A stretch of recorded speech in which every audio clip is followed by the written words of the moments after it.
പൂജ കഴിഞ്ഞ് കഴിഞ്ഞാൽ അവസാനം ശാക്തയെ സമർപ്പണം ചെയ്താൽ ഉദ്വസിപ്പിക്കുക എന്നുള്ളൊരു നിയമമുണ്ട്. ഉദ്വാസനം ചെയ്യുമ്പോൾ നമ്മൾ ലക്ഷണം നോക്കും. അപ്പോൾ നമ്മൾ നോക്കിയപ്പോൾ ദീപം ശുദ്ധമായി കത്തി പൊട്ടിപ്പൊരിഞ്ഞിട്ടില്ല, അങ്ങനെയില്ല, നന്നായിട്ട് പ്രകാശിച്ചു. അതുപോലെ തന്നെ നാണയം അതിൻ്റെതായ നമ്മൾ ആചാരപ്രകാരം തന്നെ അത് മലർന്നിട്ട് തന്നെ വീണു. വീടുകളിലൊക്കെ ഭൈരവൻ പൂജ എന്തിനു വേണ്ടിയിട്ടാണ് ചെയ്യേണ്ടത്? വീടുകൾ സാധാരണ ഭൈരവനായിട്ടുള്ള പൂജകൾ അപൂർവമാണ്, ഇല്ല. ജന്മത്തിൽ ചെയ്ത പാവങ്ങളും ഇത് ഇപ്പോഴും ജീവിതത്തിൽ ചെയ്തുകൊണ്ടിരിക്കുന്ന പാവത്തിനെല്ലാം ഒരു മോചനം ഈ ഭൈരവ പൂജയിലൂടെ കിട്ടും. യാതൊരു സംശയമില്ല. ഇവിടെ വസിക്കുന്ന ജനങ്ങൾക്കായാലും ഈ ദേശത്തിൽ സഹകരിക്കുന്ന എല്ലാവർക്കും തന്നെ അതിൻ്റെ ക്ഷേമം ഉണ്ടാവും. അത് യാതൊരു സംശയമില്ല. നിവേദ്യം മാത്രമല്ല, ഗുരുസീതർപ്പണത്തോടു കൂടി മാത്രമേ ഭൈരവൻ പൂജയിൽ പൂർണ്ണത വരുള്ളൂ. അഷ്ടഭൈരവന്മാരുണ്ട്. കാലഭൈരവൻ, കങ്കാള ഭൈരവൻ, ഉമ്മത്ത ഭൈരവൻ, കടിയ ഭൈരവൻ, കുടിയ ഭൈരവൻ, കപാല ഭൈരവൻ, ശാക്തേയ ഭൈരവൻ, അങ്ങനെ പറഞ്ഞിട്ട് 5-8 ഭൈരവൻ ഉണ്ട്. ഓരോരു ഭാവമാണ് ശിവൻ്റെ, മഹാദേവൻ്റെ ഓരോ ഭാവങ്ങളാണ്. ഓരോരു നിർബന്ധമായിട്ടും ദേവാദേവനായിരിക്കുന്ന ഭഗവാന്റെ ചൈതന്യം ഇവിടെ വരുമ്പോൾ എന്തായാലും ഈ ദേശങ്ങൾക്കും മഹത്ത് കിടക്കും മഹാജനങ്ങൾക്കും എല്ലാവർക്കും ക്ഷേമം ഉണ്ടാകും എന്നുള്ള കാര്യത്തിൽ സംശയമില്ല. മഹാമാഘ മഹോത്സവത്തിൻ്റെ ഭാഗമായിട്ട് യജ്ഞശാലയിൽ നിന്ന് ഭൈരവൻ പൂജയാണ് നടന്നത്. പൂജയുടെ ആചാര്യനായിട്ടുള്ള രാമൻ പണിക്കരാണ് ഇപ്പോൾ എനിക്കൊപ്പം ചേരുന്നത്. എങ്ങനെയുണ്ടായിരുന്നു പൂജ? പൂജ നമ്മുടെ പാരമ്പര്യ പ്രകാരം നമ്മൾ നടത്തി. ഇന്നത്തെ വളരെ ഭക്തിയോടും അതിൻ്റെ സത്യസന്ധമായിട്ട് എൻ്റെ പൂർവിക ആചാരപ്രകാരം നടത്തി. അതന്നെ ഭൈരവൻ്റെ പൂജ. ആരാണ് ഭൈരവൻ, അല്ലെങ്കിൽ ഭൈരവൻ പൂജയുടെ ഒരു പ്രാധാന്യം? സാക്ഷാൽ പരമശിവൻ തന്നെയാണ് ഭൈരവൻ. പരമശിവൻ അതെങ്ങനെ ഭൈരവനായി എന്ന് ചോദിച്ചാൽ, ബ്രഹ്മ വിഷ്ണു മഹേശ്വരന്മാർ മൂവരും കൂടി ശിവൻ്റെ മൂർധാവ് കാണാൻ വേണ്ടിയിട്ട് അവർ ഇതിൻ്റെ അറ്റം കാണാൻ വേണ്ടി ഇവർ ഓരോരുത്തരും പരസ്പരം പറഞ്ഞു. അപ്പോൾ ബ്രഹ്മാവ് എന്ന് പറഞ്ഞു, ഞാൻ മേലറ്റം കണ്ടിട്ട് വരാമെന്ന് പറഞ്ഞു. വിഷ്ണു താഴേക്കും പോയി. അങ്ങനെ മേലറ്റം കാണാതെ ഒരു പരിധി കഴിഞ്ഞപ്പോൾ തളർന്ന് തിരിച്ചു പോരാൻ നേരത്തൊരു കൈതപ്പൂ ഇറങ്ങി വരുന്നത് കണ്ട് കൈതപ്പൂട് പറഞ്ഞു, ഞാൻ ഇത് കണ്ടത് കാര്യം സത്യം പറയണമെന്ന്, ഞാൻ കണ്ടു എന്ന് പറയണമെന്ന് പറഞ്ഞു. അങ്ങനെ ഇവിടെ അറ്റം കണ്ടു എന്ന് പറഞ്ഞു. അപ്പോൾ അത് മഹാദേവന് വേഗം തിരിയല്ലോ, മനസ്സിലാവുമല്ലോ, പെട്ടെന്ന് തന്നെ മനസ്സിലാവുമല്ലോ. മഹാദേവൻ അന്ന് ബ്രഹ്മാവിൻ്റെ ശിരസ് നുള്ളി. അതുകൊണ്ട് ശിരസ് നുള്ളി കൊണ്ട് ബ്രഹ്മഹത്യാ പാപം കൂടി വന്നു. അതുകൊണ്ടാണ് ഭൈരവ കപാലം, ആ കപാലം എടുത്തത് അതാണ് ബ്രഹ്മകപാലം എന്ന് പറയും. എന്നിട്ട് ഭിക്ഷാടനം ചെയ്യേണ്ടി വന്നു.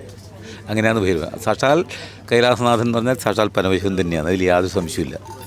ഭയപ്പാടുകൾ മാറാൻ വേണ്ടിയിട്ട്, ആശങ്കകൾ ഒഴിയാനൊക്കെ ഭൈരവൻ പൂജ നല്ലതാണെന്ന്.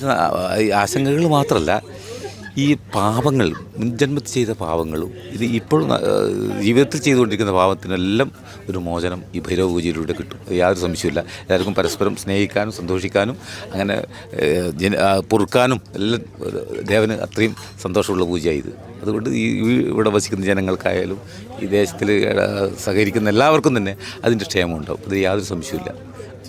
ഇപ്പോൾ നമ്മൾ ഭൈരവൻ പൂജയൊക്കെ പൊതുവെ തടവാടുകളിലും അല്ലെങ്കിൽ ക്ഷേത്രങ്ങളിലൊക്കെയാണ് ഉണ്ടാകാറുള്ളത്.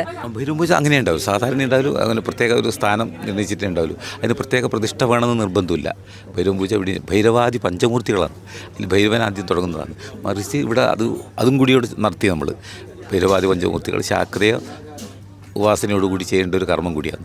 അതിലാണ് സമാരാധന ചെയ്തിട്ട് സമർപ്പണം ചെയ്തത് ഇന്ന് ഇവിടെ. ഈ മഹാമാഘ മഹോത്സവം പോലെയുള്ള ഒരു വേദിയിൽ ഭൈരവൻ പൂജ എത്തുമ്പോൾ നമുക്കറിയാം സമൂഹ നന്മയാണ് അതിനെ നമ്മൾ ഉദ്ദേശിച്ചത് തന്നെ. സമൂഹ നന്മയ്ക്ക് വേണ്ടി എല്ലാ ജാതി ഭേദമന്യല്ലേ ഇവിടെ ചെയ്തത്. അങ്ങനെയൊക്കെയുള്ള ആചാരം, അങ്ങനെ എല്ലാ ആചാരക്കാരും പിന്നെ എന്താ പറയുക, പാരമ്പര്യ കർമ്മികളെയാണ് ഇവിടെ കൂടുതലും വിളിച്ചു വരുത്തിയത്. അതിൽപ്പെട്ട ഒരാളാണ് നമ്മൾ പാരമ്പര്യമായി ചെയ്യുന്ന കർമ്മങ്ങൾ നമ്മളതിൻ്റെ വിധിപ്രകാരം ചെയ്തു. ചേട്ടൻ എത്ര കാലമായി ഭൈരവൻ പൂജയുമായി ബന്ധപ്പെട്ടിട്ട്? എൻ്റെ ചെറുപ്പകാലത്തിൽ നിന്ന് ഏകദേശം ഞാനിപ്പോൾ സർവീസിൽ നിന്ന് റിട്ടയർഡായിട്ട് വന്നിട്ട് പോലെ KCB എഞ്ചിനീയറായിരുന്നു. അപ്പോൾ ഞാൻ ചെറുപ്പത്തിൽ തന്നെ 12 വയസ്സിൽ തന്നെ ഞാൻ ഈ തെയ്യ വിഷയത്തിലും അതുപോലെ പൂജയിലും മന്ത്രോപദേശം തേടി ഉപാസന ചെയ്തിട്ട് പൂജാകർമ്മം തുടങ്ങി ഒരു പാരമ്പര്യമുണ്ട് നമുക്ക് കുളച്ചേരി. ഇപ്പോൾ ഭൈരവൻ പൂജ കഴിയുന്ന സമയത്ത് നമുക്കറിയാം ഇപ്പോഴത്തെ ഇവിടുത്തെ ഒരു അന്തരീക്ഷം തന്നെ വളരെ പോസിറ്റീവായിട്ടുള്ള ഭയങ്കര ശാന്തതയുണ്ട്. അതിൻ്റെ നിമിത്തമായിട്ട് നമ്മൾ നിമിത്ത ലക്ഷണം ലാസ്റ്റ് നോക്കുന്നുണ്ട്. ഭൈരവാദി പഞ്ചമൂർത്തികളുടെ പൂജ കഴിഞ്ഞ് കഴിഞ്ഞാൽ അവസാനം ശാക്തയെ സമർപ്പണം ചെയ്താൽ ഉദ്വസിപ്പിക്കുക എന്നുള്ളൊരു നിയമമുണ്ട്. ഉദ്വാസനം ചെയ്യുമ്പോൾ നമ്മൾ ലക്ഷണം നോക്കും. അത് ദീപത്തിനെ കൊണ്ടും നാണ്യത്തിനെ കൊണ്ടും ഒക്കെ ചിന്തിക്കണം. അപ്പോൾ നമ്മൾ നോക്കിയപ്പോൾ ദീപം ശുദ്ധമായി കത്തി പൊട്ടിപ്പൊരിഞ്ഞിട്ടില്ല, അങ്ങനെയില്ല, നന്നായിട്ട് പ്രകാശിച്ചു. അതുപോലെ തന്നെ നാണയം അതിൻ്റെതായ നമ്മൾ ആചാരപ്രകാരം തന്നെ അത് മലർന്നിട്ട് തന്നെ വീണു.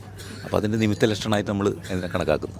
അതിൻ്റെ പോസിറ്റീവായിട്ടുള്ള എല്ലാ എല്ലാവരും അതിന് തന്നെ അംഗീകരിക്കും. മറിച്ച് കമിഞ്ഞ് വീണാൽ അതിനെന്തോ ഇവിടെ കുറവുണ്ടെന്നോ അല്ലെങ്കിൽ അതിൽ നിന്ന് പൂർണ്ണത എത്തിയിട്ടില്ല എന്നുള്ളൊരു അവസ്ഥ വരും.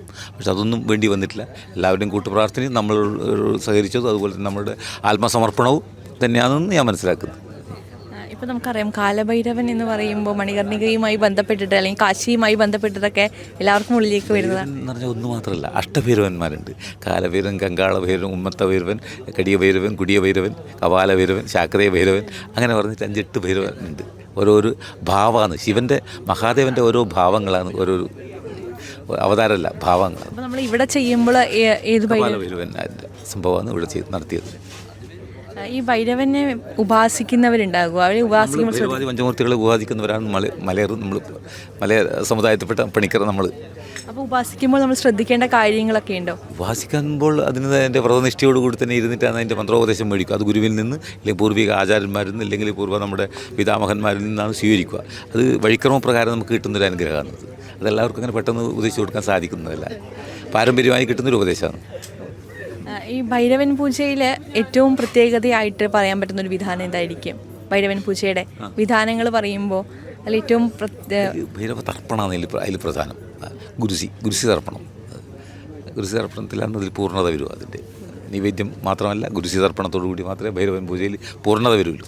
അതുകൊണ്ടാണ് ആ ഗുരുസി തർപ്പണം ചെയ്തത്. നമ്മൾ വീടുകളിലൊക്കെ ഭൈരവൻ പൂജ എന്തിനു വേണ്ടിയിട്ടാണ് ചെയ്യേണ്ടത്? വീടുകൾ സാധാരണ ഭൈരവനായിട്ടുള്ള പൂജകൾ അപൂർവമാണ്, ഇല്ല.